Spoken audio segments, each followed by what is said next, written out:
Alright, here we're going to be replacing the stock front mount intercooler with the CNT intercooler. Now, just full disclosure, I have no idea what I'm doing. Never done this, never replaced intercooler in any sort of Subaru. So I'm going to be going just solely based on the instructions they included, which if anyone really wants it, I will scan these and put them somewhere. Alright, we're going to start by removing the stock, the front top engine cover and the intake cold air kit thing, whatever it's called. So we're going to remove these two items, and that's kind of the first step in everything I've seen. And to, of course, remove the cold air scoop. There's just two little clips in the front. You just use a flathead screwdriver and pull them out. Pretty easy. Just to the side. And for this, I'm not 100% sure, but I believe there's clips also.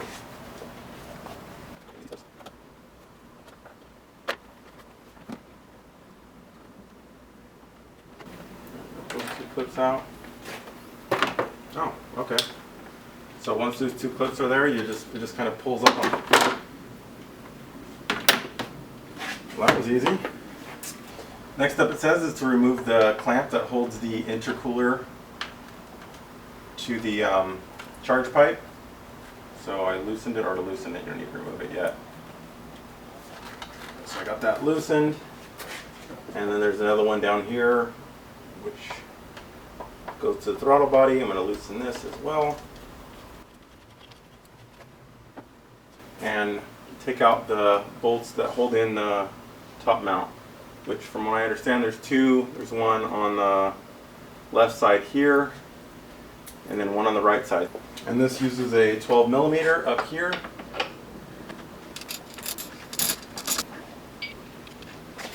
And the other side should be a 12mm as well.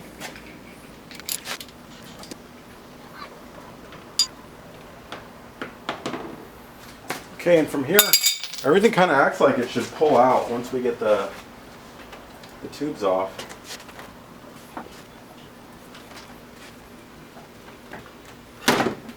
Alright, got it off that side. Just one thing I want to note, when you're taking off the intercooler, the factory one, be really careful, because I just put my finger on it and I bent some of the fins. So it does not take much to bend the fins up, so do not touch them whatsoever. I mean, you could fix it with like a little flathead screwdriver or something, but it'd be easier if you just didn't bend it in the first place. Alright, it seems like the stock top mount is at least loose, and it is out. Now I'm going to actually take this inside, or maybe out front, and do a side-by-side comparison of the two, because I know there's a lot of questions on just how much bigger and thicker the CNT unit is, and I can tell you it is night and day. This one is significantly lighter and it's significantly smaller. Alright, got the stock intercooler off. Here it is. Here's the car without it. One of the things, looking at the instructions, it says to remove the factory hose clamp that's on the throttle body side. So I'm getting that off. So it says we're not going to reuse that one. We're going to use the one it comes with. So I'm going to pull that one out. Alright, these are the parts that it comes with. A hose clamp, which looks nearly identical. I don't know what the difference would be, but it's the one they want us to use. And then it says to remove the rubber grommet that is located underneath between the throttle body and the hose clamp. This piece cannot be removed. Replace the old clamp with the new clamp that is included with this package. So I think what it's talking about is there's a rubber grommet here that I'm gonna try to pull off. Oh, okay, it just goes inside the thing, and it just looks like it just adds sealant. So this is the rubber grommet that you're not going to reuse. So we're going to put that over there as well. So now it wants us to take off the rubber grommets off of the stock intercooler, which I've noticed all the kits say the same thing, so that's pretty normal to reuse these. Alright, got the two rubber grommets, one that mounts on this side and one that mounts on this side. They look like they're the same. Alright, got this side on, so I'll tell you the trick to doing these with the WD-40 is to don't be cheap with the WD-40. Put lots of it on and make it nice and slick, and it'll slide right on. Okay, now that I got the little rubber grommets onto the new intercooler from the old, I'm going to move on now down to the next step. Another step that it mentions is make sure the intercooler is clean and free of any objects. You may blow out with compressed air. Mine came with a little bit of looked like red powder sort of stuff. It looked like it was part of either the packing or something to do with manufacturing. I'm not really sure which one. So I just kind of rinsed mine out with a little bit of water and just blew it dry really well. So it looks like my only step left is to just reinstall it. So I saw in one of the reviews on CNT's actually website, they mentioned that there was an AC line bolt located underneath the intercooler. They want you to secure the AC line using a cable tie instead for clearance. Supposedly there's a AC line bolt that will rub the intercooler. Not really sure which one. I'm guessing it is that guy right there. That's the only thing I can think of. It's the only AC lines around, or the only AC line there is, and that's the only one with a bolt. So looks like maybe a 10 millimeter. I'm just going to go ahead and remove that, and we'll probably use the zip tie or something to strap it down.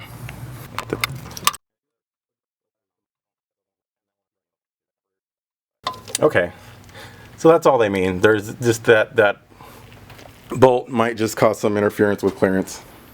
So as they suggested, instead of that bolt, I'm going to use a zip tie.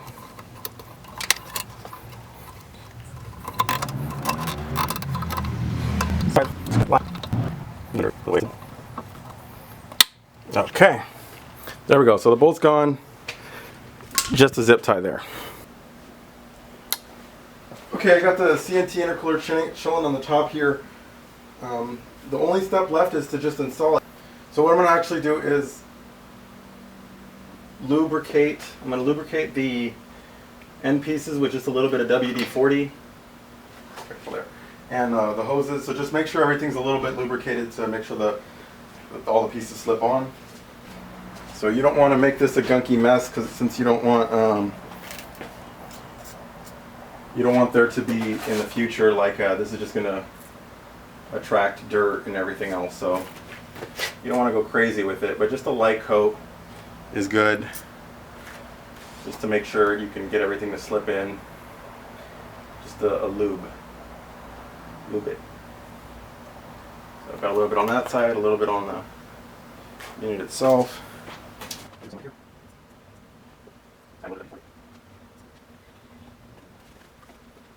So I'm going to get the hose clamp on in the spot, and I'm going to screw it out a little bit.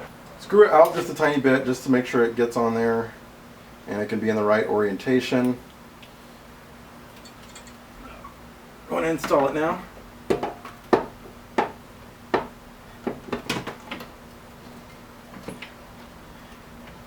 And this is a lot heavier, not easy to get in. It's big and it's heavy, so be prepared for lots of finessing.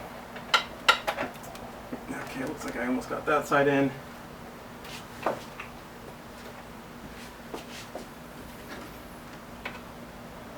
Nope, that side popped right in, so it actually wasn't nearly as hard as I expected. It is heavy though, so just keep that in mind. This thing is not light.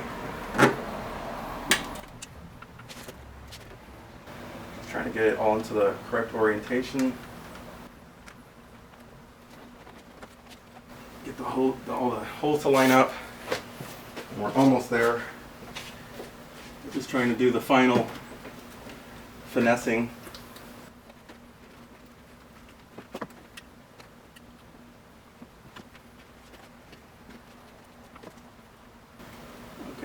So on this side, I'm going to go ahead and put this bolt through. The intercooler has to actually ride up on it a little bit. I think this is actually going to be better because I'd rather it not be closer to the bottom. So I'm just going to get this bolt in first. So when you actually do this, you'll see what I mean, but it's not a big deal. It just needs to go high and then in. But not a problem. Find my socket and I'll get that one started. Then I'll work on the other one. But I mean, honestly, guys, so far this has been cake. I mean, I started this having absolutely no idea what I was doing, and I spent a lot more time like narrating and all that sort of thing, which always takes a lot more time.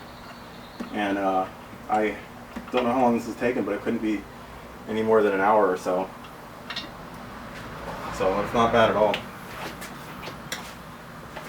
So I got that side on. Just want to make sure my hose clamps are in the correct orientation. I'm going to work on lining up this side. And of course I did not screw in that bolt all the way.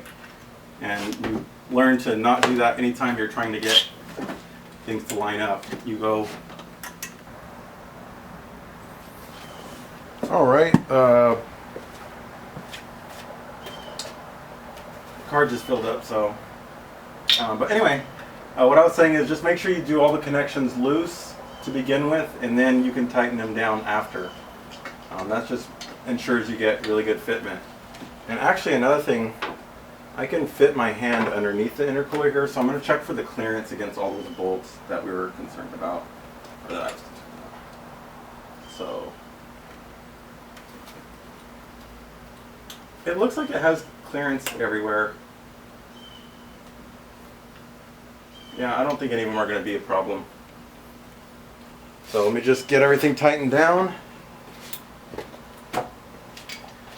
And then maybe we'll fire it up just to make sure it all runs correctly.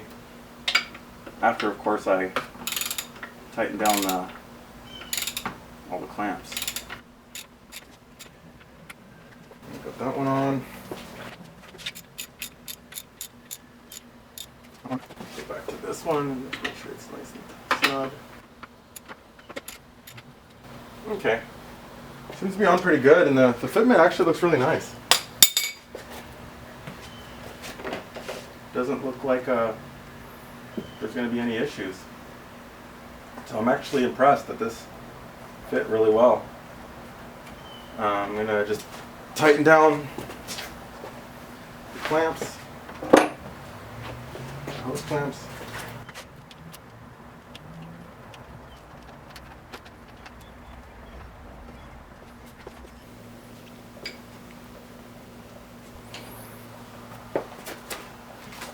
All right, we're going to tighten down this clamp now. It's nice and tight. The clamp that it came with was fine. This side's good, so I think it's good. And like I mentioned earlier, I felt behind it, and those bolts really aren't touching it, at least not significantly. I do see why they had to remove that rear bolt. So I'm going to turn on the car and make sure it runs.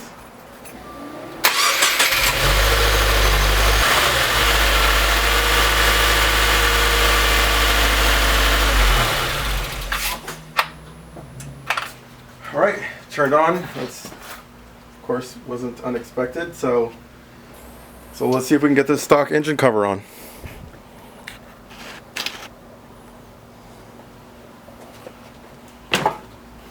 And they did include bolts to mount the stock engine cover. So we'll see how that goes. I'm not sure. It is a lot thicker, but we'll see.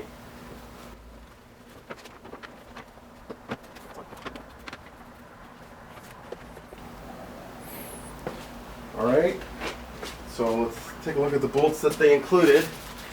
Looks like it came with 2 and 2 washers. I imagine the washers go on top.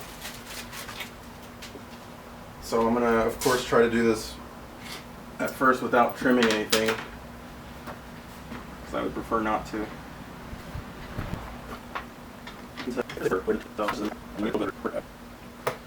Okay, got that one on loose. I'm gonna try to get the other one on.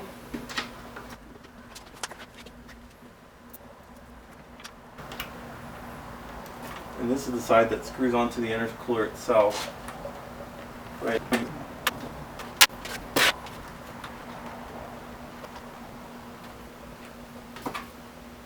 Now the problem I can see where trimming would come into play is it's not really flush against it. I've got those 2 bolts on kind of crudely. Make sure they're just on enough to not fall off.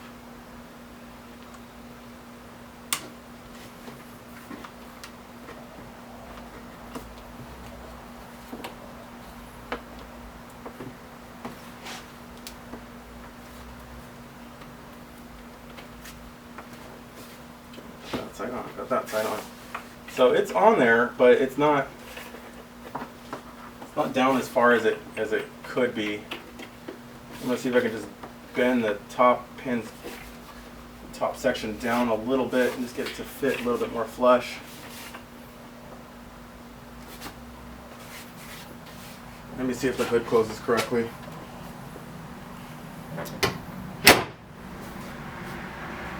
Definitely will work like that.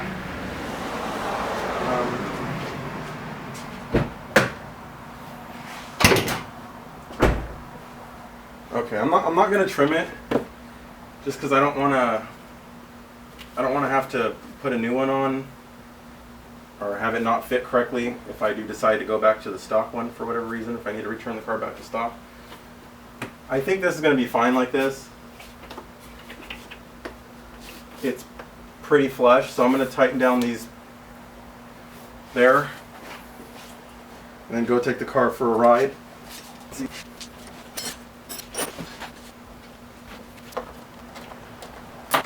Alright,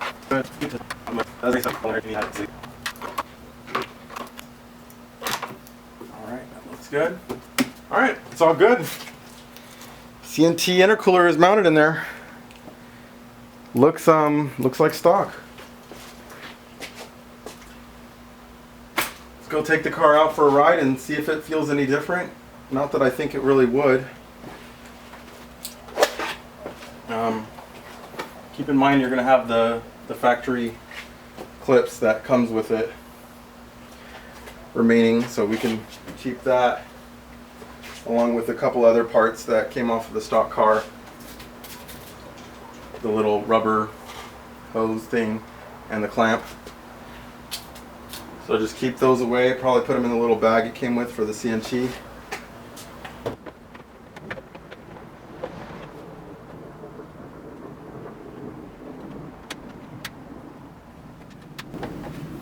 All right.